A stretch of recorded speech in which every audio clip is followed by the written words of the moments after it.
할렐루야. 하나님의 크신 은혜와 사랑이 오늘 또 주일 예배에 참여하신 성도 여러분에게 함께 하시기를 기원합니다. 영국의 화가 조지 프레드릿 와츠의 그림 중에서 여인이 하프를 연주하는 그림이 있습니다. 그림을 잘 살펴보면 한 여인이 둥근 봉 위에서 슬픈 듯이 고개를 숙인 채 하프를 연주하고 있는 그림입니다. 그녀의 눈은 가려져 있습니다. 하프는 쇠사슬에 묶여 있어요.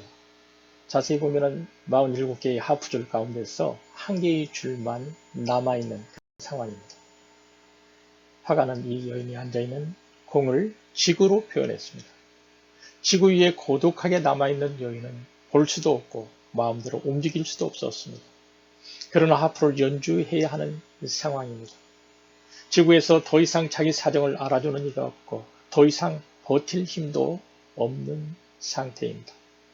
그런데도 이 그림의 제목은 아이러니하게도 희망이라는 제목이 붙어 있습니다. 절망이라고 이름을 붙여야 하는데 희망이라고 제목을 붙인 것은 한 가닥의 하프줄이 남아있기 때문입니다.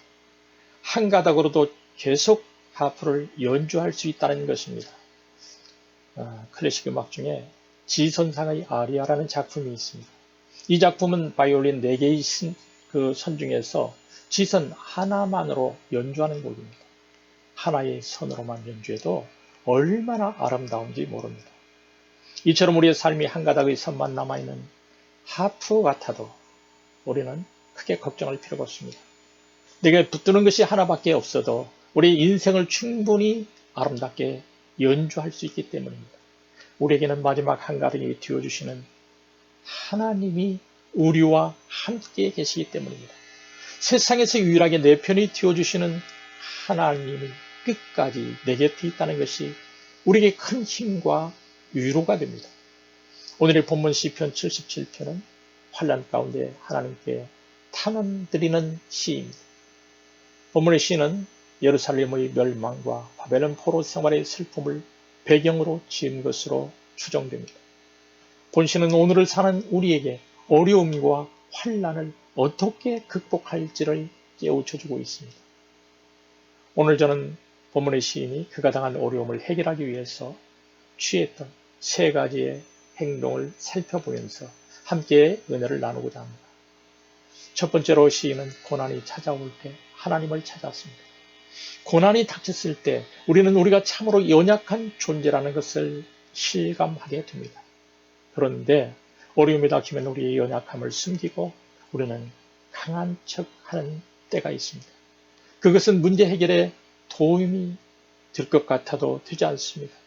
시인은 환난 날에 하나님을 찾았습니다.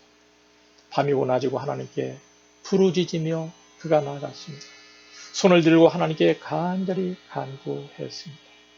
문제는 시인이 이렇게 부르짖음에도 불구하고 전혀 위로를 받지 못했다는 것입니다. 그러나 솔직하게 자기 마음을 하나님 앞에 털어놓는 것을 보게 됩니다. 시인은 3절에서 이렇게 말하죠. 주님, 제 심령이 상합니다. 라고 이렇게 고백합니다.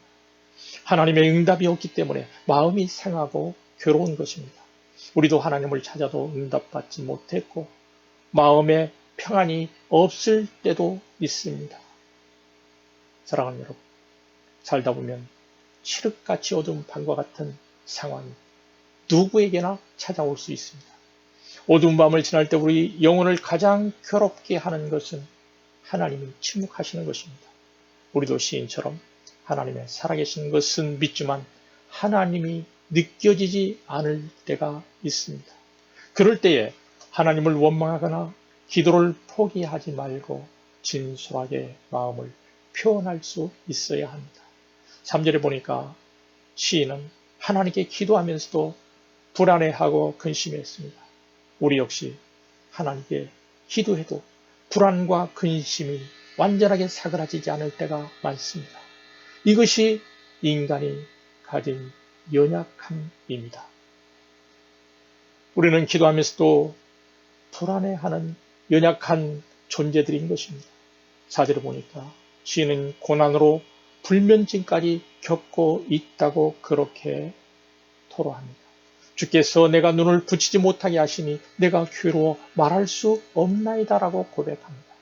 이렇게 하나님께 솔직하게 아뢰을 수 있는 것이 시인에게 큰 힘이 되었습니다. 시인은 어떻게 하든 하나님께 매달리며 해답을 찾으려고 하는 모습을 보게 됩니다. 우리 역시 고난이 깊어가는 와중에도 주님을 찾아야 합니다. 시인은 어려움을 겪으며 별별 생각을 다 해봅니다. 우리 역시 어려움을 당하면 일어날 수 있는 모든 경우의 수를 상상하며 걱정하기 시작합니다. 그런 상상을 하다 보면 하나님의 사랑에 대한 의심이 들게 됩니다. 하나님이 영원히 나를 버리시는 것은 아닐까? 다시는 은혜를 베풀지 아니하실까? 의심은 거기서 끝나지 않습니다. 내게는 하나님의 인자심이 영원히 끝나셨는가? 그의 약속하심이 영구히 닫힌 것은 아닌가? 이러한 경솔한 생각들이 우리 머릿속을 가득 채우게 됩니다. 이것 또한 우리의 연약함 때문입니다. 하나님을 의심하면 안 된다는 것은 알고 있지만 실제 어려움이 닥치면 하나님의 사랑에 대한 의심과 불신이 일어나게 됩니다. 그럼에도 불구하고 우리는 하나님과 멀어져서는 안 됩니다. 하나님께 예배하는 자리에 나와서 우리의 영혼을 새롭게 해야만 합니다. 하나님 앞에 문제를 가지고 나와서 기도하면서 씨름해야 합니다. 예수님이 부활하셨을 때 도마도 예수님을 의심하였습니다. 의심하는 도마를 예수님이 책망은 하셨지만 그 바탕에는 도마에 대한 주님의 사랑이 있었습니다. 사랑하는 여러분, 우리 인간은 연약합니다. 우리의 연약함을 아시는 주님께 우리의 문제를 드러내는 것이 문제 해결의 시작입니다. 하나님에 대한 의심이 들 때도 문제를 가지고 하나님 앞에 드러낼 수 있는 저와 여러분이 되시길 바랍니다. 둘째로 문제를 해결하기 위해서 시인은 하나님께서 과거에 하신 일들을 기억해 보았습니다. 무엇인가 기억한다는 것은 아주 중요합니다. 기억에는 좋은 기억도 있고 나쁜 기억도 있습니다. 사람이 내게 행했던 일, 내가 행한 잘못한 일들을 기억할 수도 있는데 그것은 기억하지 말고 빨리 잊을수록 좋습니다. 그러나 하나님이 나에게 행하신 일들을 반드시 기억해야 소망이 있습니다. 하나님이 행하신 일들을 우리는 반추해 보아야 합니다. 고난이 닥쳤을 때 하나님이 도와주신 기억들을 떠올리는 것이 아주 중요합니다. 우리에게 크고 작은 어려움이 있을 때 그때마다 하나님이 우리를 도우셨던 그런 도우심이 있었을 것입니다. 그때의 기억도 떠올리고 성경의 인물들이 경험한 일들도 생각해 봐야 합니다. 성경에 나오는 수많은 믿음의 선진들은 어려울 때 하나님의 도우심을 경험했습니다. 하나님의 도우신 일들을 기억하기 위해서 우리는 성경을 읽고 늘 묵상해야 합니다. 사람들의 기억력은 한계가 있어요. 우리는 하나님이 도우신 손길을 얼마나 쉽게 잃어버리는지 모릅니다. 하나님이 도우신 것을 잃어버리기에 절망하고 낙심하게 됩니다. 그리고 걱정의 늪으로 빠지게 되는 것입니다. 미국에 한 사업가가 있었습니다. 그는 사업에 크게 실패하고 많은 빚을 지게 되었어요. 희망이 전혀 보이지 않았어요. 그는 생을 포기하기로 작정했습니다. 시카고에서 제일 높은 호텔 꼭대기층에 투숙했어요. 자살하기 위함이었습니다. 문을 열면 뛰어내릴 수 있는 창문이 보였습니다. 드디어 그는 그 창문을 열었습니다. 창문이 열자 갑자기 강한 바람이 호텔 방 안으로 불어닥쳤습니다. 화장대 위에 놓여있던 어떤 책의 페이지가 휘날리기 시작했습니다. 바람에 날리는 책 낱장이 넘어가는 요란한 소리 때문에 그는 뒤를 돌아다 보았습니다. 호텔방에 비치된 성경책 페이지가 바람에 날리면서 요란하게 넘어가고 있었습니다.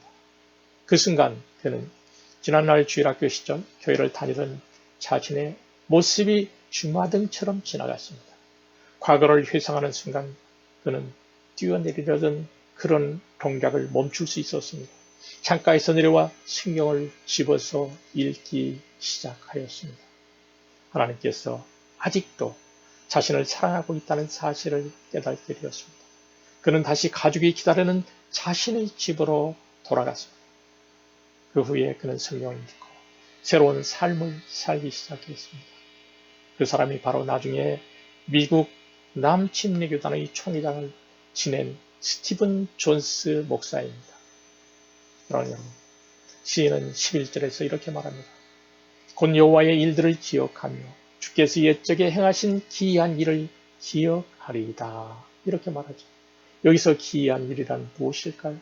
시인이 떠올리는 기이한 일은 애굽에서 이스라엘 민족을 구해내신 출애굽의 일입니다. 출애굽의 역사는 하나님이 이스라엘 자손을 구원하신 사건입니다. 출애굽의 사건은 모든 민족 가운데 하나님의 능력을 알려주신 기이한 일입니다. 이스라엘을 애굽의 손에서 건져내심으로 만국에 하나님의 능력을 보이신 일입니다. 구원은 하나님의 능력이 아니면 절대적으로 불가능합니다. 십자가의 구원은 우리가 누구인지를 분명하게 보여주는 사건입니다. 죄와 사망에서 결코 벗어날 수 없었던 우리를 하나님이 구원해 주셨습니다. 인간으로는 불가능한 구원을 하나님이 이루어 주셨습니다. 하나님은 이스라엘을 애굽 바로왕의 손에서 구원해 주셨을 뿐만 아니라 홍해 바다에서도 구원해 주셨습니다. 인간에게 바다는 넘어설 수 없는 한계입니다. 인간에게 바다는 절망을 의미하는 그런 장소입니다. 바다는 인간이 도저히 극복할 수 없는 크고 두려운 세력입니다.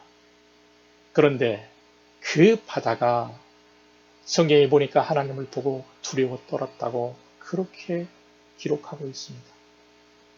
16절이죠. 오늘 본문. 하나님이여 물들이 주를 보았나이다. 물들이 주를 보고 두려워하며 깊음도 진동하였고 라고 16절은 기록하고 있습니다. 사람들은 바다를 보고 절망했지만 바다의 물들은 주님을 보고 두려워서 진동하였다고 그렇게 기록하고 있습니다.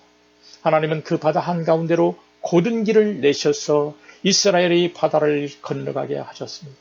하나님은 사랑하는 그의 백성들을 구원하시기 위해서 바다까지 가르치는 능력의 하나님이심을 우리는 믿어야 할 것입니다. 시인은 또한 하나님이 당신의 백성을 양떼같이 인도하셨다고 고백합니다. 20절 말씀이죠. 주의 백성을 양떼같이 모세와 아론의 손으로 인도하셨나이다. 하나님은 특별히 모세와 아론을 세워서 이스라엘 백성들을 인도하셨습니다. 그들은 하나님의 명령에 따라서 이스라엘을 애굽에서 인도해내고 광야 여정을 잘 지나도록 지도하였습니다. 하나님은 이렇듯 돕는 사람들을 세우셔서 당신의 백성들을 인도하시고 오늘날도 지켜주시는 분이십니다. 그의 사랑하는 백성들을 절대로 혼자 내버려 두지 않는 분이십니다. 그래서 하나님에 대한 신뢰가 흔들릴 때마다 우리는 하나님이 어떤 분인지를 기억해야만 합니다. 상황과 여건이 절망적으로 느껴질 때 하나님이 우리를 구원하신 역사를 되새겨봐야만 합니다. 하나님이 우리를 어떻게 구원하셨는지를 기억할 때 소망을 우리가 가질 수 있습니다. 사랑하는 여러분, 우리 앞에는 문제도 있습니다. 우리 앞에는 하나님도 계십니다. 문제도 있고 하나님도 계십니다. 우리는 우리를 둘러싸고 있는 문제를 묵상할지 아니면 문제보다 크신 하나님을 묵상할지 결정해야만 합니다. 문제를 묵상할 게 아니라 우리를 위해 구원을 행하셨던 하나님을 묵상해야 합니다. 문제에 주목하지 말고 하나님과 하나님의 행적에 주목하는 것이 중요합니다. 문제에 몰두하면 문제는 한없이 커지고 하나님이 작아 보입니다. 그러나 하나님의 크심에 주목하면 문제는 아주 작아 보입니다. 사랑하는 여러분, 하나님께서 여러분의 인생에 행하신 일들 그리고 성경에 기록된 하나님의 역사를 기억하고 묵상하는 저와 여러분이 되시기를 바랍니다. 세 번째로 시인은 하나님의 역사를 기억한 후에 하나님의 능력을 의지했습니다. 하나님의 하신 일들을 묵상했다면 그 다음 우리가 할 일은 하나님을 의지하는 것입니다. 문제를 해결하는 방법은 아주 단순합니다. 어차피 내가 풀 수 있는 문제가 아니라면 이미 그것은 나의 문제거리가 아닙니다. 나의 약함을 인정하고 하나님께 맡기고 기도하는 것이 현명한 일인 것입니다. 내가 해결 못할 문제는 처음부터 하나님께 맡기면 그만인 것입니다. 하나님의 팔은 강한 팔이십니다. 하나님의 오른손은 강한 오른손입니다. 하나님의 팔은 주님의 백성을 속량하신 아주 강한 팔이십니다. 강대국 애굽도 하나님의 그 강한 팔을 이길 수가 없었습니다. 그런데 하나님의 능력을 믿고 맡기려면 의지와 결단이 필요합니다. 하나님께 나의 문제를 믿고 맡길 것인지 아니면 계속 스스로 나 자신이 그 문제를 해결할 것인지를 우리는 결정해야만 합니다. 나는 연약하지만 하나님은 강하심을 확신하기에 문제를 하나님께 맡기는 것입니다. 우리의 연약함을 인정하는 것이 문제 해결의 시작입니다. 사랑하는 여러분, 자신의 한계를 인정하며 하나님의 능력을 확신하는 단계로 도약할 수 있습니다. 과거의 나의 인생길을 돌아보며 하나님이 어떻게 나의 인생길을 섭리하시고 인도하셨는지를 생각한다면 하나님을 신뢰할 수 있습니다. 하나님의 강한 팔을 의지하는 것이 우리 연약함을 극복하고 우리 인생의 고비를 넘기는 비결입니다. 말씀을 요약합니다. 어려움과 고난이 올 때에, 신앙의 회의가 될 때에 본문의 시인처럼 하나님을 찾으시기 바랍니다. 하나님 앞에서 하나님이 과거에 우리를 도우신 일들을 기억하시기 바랍니다. 전능하신 하나님의 능력을 의지하며 희망 가운데 살아가는 여러분 되시길 바랍니다. 하나님이 도우셨던 과거의 일들을 기억하며 하나님을 의지하며 희망으로 살아가는 저와 여러분이 되시기를 축원합니다.